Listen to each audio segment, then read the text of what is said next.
Assalamualaikum warahmatullahi wabarakatuh. Salam satu Malaysia, salam Malaysia Madani dan salam perpaduan. Malam ini seperti biasa kita ke udara lagi bersama saya Rafhan Rafizi dan tetamu kita setiap malam, Datuk Lokman Nur Adam. Kita akan mengupas dan membicarakan isu-isu semasa politik tanah air di negara kita.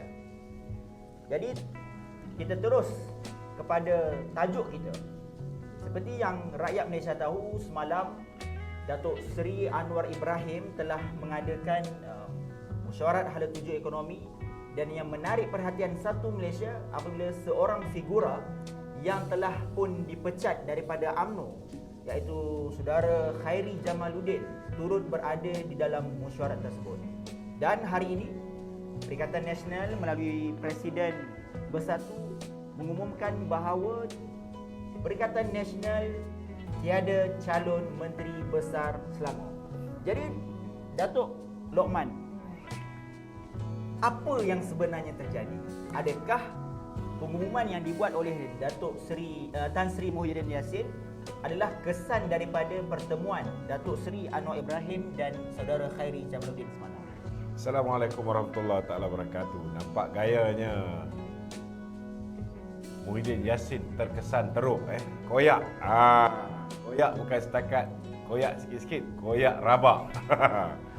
Nampak gayanya Tan Sri Muhyiddin Yassin cukup terkesan bila mana orang yang diharapkan dapat menjadi calon Menteri Besar Perikatan Nasional di negeri Selangor yang dicadangkan untuk bertanding di kerusi paya jaras, iaitu kerusi kubu kuat PAS. Nampak gayanya hari ini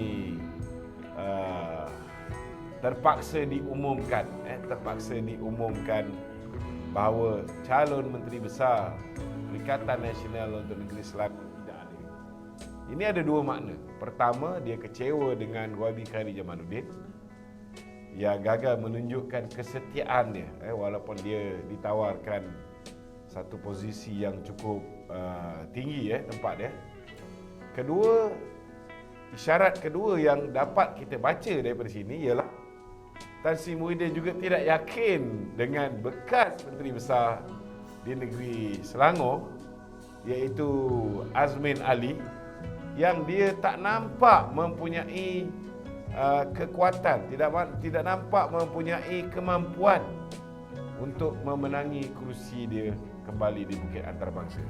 Kita faham bahawa sebelum ni memang ada ura-ura kononnya Azmin Ali nak lari ke Morib, Azmin Ali nak lari ke beberapa tempat.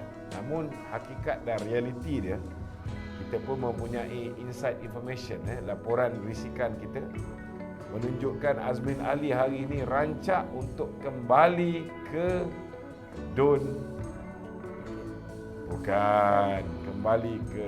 Hulu Kelang. Saya yakin bahawa beliau memulakan riwayat politik dia sebagai adun di Hulu Kelang, dan riwayat politik juga akan berakhir di Hulu Kelang. Kalau kita tengok sekarang ni, dia dah mula tabur setiap surau RM4,000, ada yang bagi lebih, yang masjid dia dapat dia tabur lebih. So nampak gayanya cerita-cerita dia nak bertanding di luar daripada Gombak ini adalah tahyul belaka. Maknanya dia masih lagi mahu bertanding di Hulu Kelang. Nak bertanding di Dun Bukit Antarabangsa tak boleh, sebab pilihan raya umum yang ke-15 dia kalah teruk di Dun tersebut.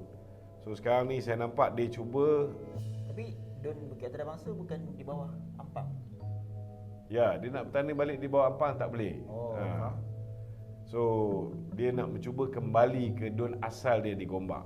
Sebelum ni Bukit Antarabangsa tu Ampang. Kalau ikut pilihan raya umum ke-15, kerusi Parlimen Gombak di Dun Hulu Kelang memihak kepada Azmin ke tak? Tak juga. Tak juga. Tapi bagi saya lah, bukan soal memihak kepada Azmin ataupun tidak.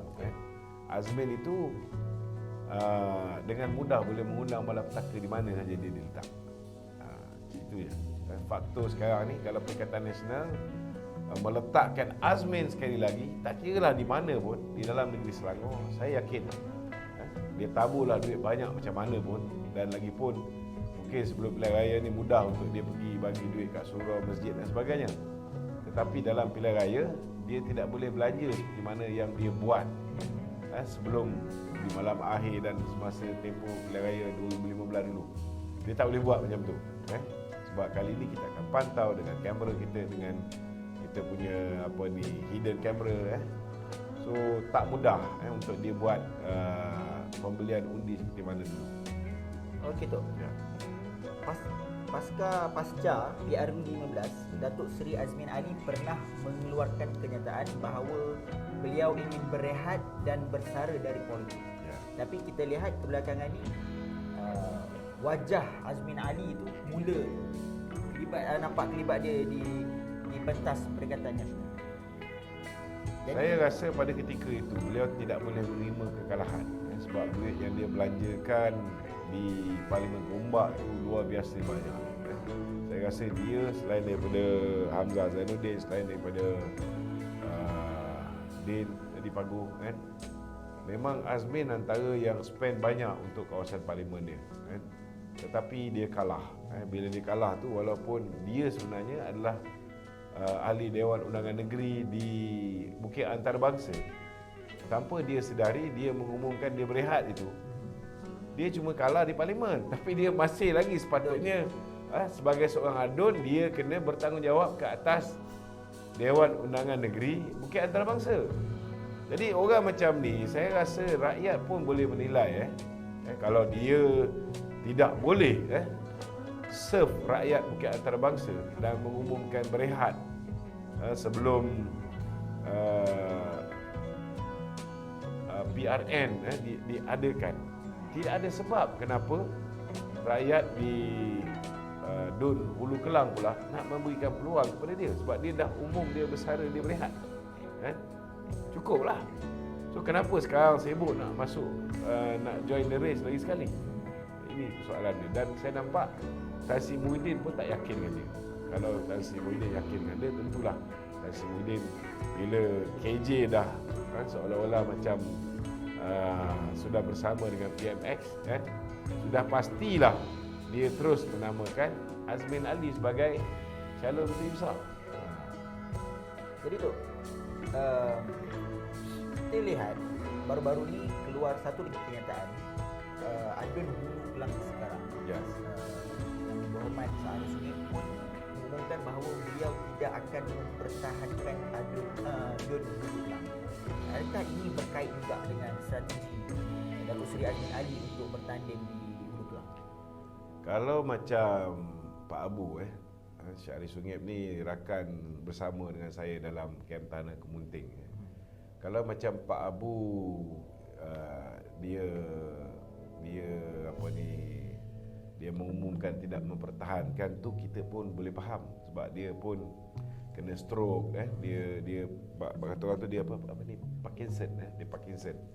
Memang selama hari ni pun anak dia yang servis di kawasan Hulu Kelang. Jadi Azmin jangan rasa dia boleh menang mudah di sana. Kemungkinan besar kalau parti meletakkan anak Pak Abu ataupun anak saudara Syahri Sungip ni sebagai calon di situ, kemungkinan besar beliau mempunyai potensi yang menang untuk menewaskan Azmin Ali di situ, kerana beliau sudah pun servis sebagai seorang wakil rakyat menggantikan ayah dia. Okey. Ya. Okey tu. Cukup berbincang tentang soal Menteri Besar Selangor daripada Perikatan Nasional. Ya. Kerajaan Perpaduan. Okey. Antara Pakatan Harapan dan Barisan Nasional. Ya. Adakah Datuk Seri Amiruddin Syahari akan kekal menjadi calon Menteri Besar Selangor bagi Kerajaan Perpaduan, atau akan ada nama-nama lain yang akan menggantikan Datuk Seri Amiruddin Syahari sebagai calon Menteri Besar Kerajaan Perpaduan? Kita kena faham sebagai orang politik kerja kita memenangkan pilihan raya. Memenangkan pilihan raya. Disebabkan YB Yang Amat Berhormat Datuk Seri Amir Syarif, saya yakin bahawa pengalian untuk beliau kekal sebagai poster boy. Jadi kita sebagai calon besar itu memang tinggi. Maknanya untuk jadi poster boy memang saya rasa besar pasti kita akan berubah kepada pemerintahkan untuk berhadapan dengan lain. Yang Muhammad Datuk Seri Ahmad Syari yang akan lead untuk jadi calon besar. Namun begitu, kita kena faham juga kan bahawa kita sebagai ahli politik, parti politik, kita kena menang pilihan raya. Kan? Dan selepas kita menang pilihan raya, kita cadangkan kepada kebawah berikut itu siapa yang kita nak jadikan sebagai menteri besar. Dan kuasa untuk memilih siapa menteri besar ianya terletak di atas menteri bicara kebawah berikut itu. Jadi kita tengoklah, kita sekarang pun tak guna kan. Yang pasti sebagai mantan ataupun menteri besar yang masih lagi menjaga dan juga dia akan jadi caretaker government, dia akan kekal sebagai poster boy. Itu harus dipastikan.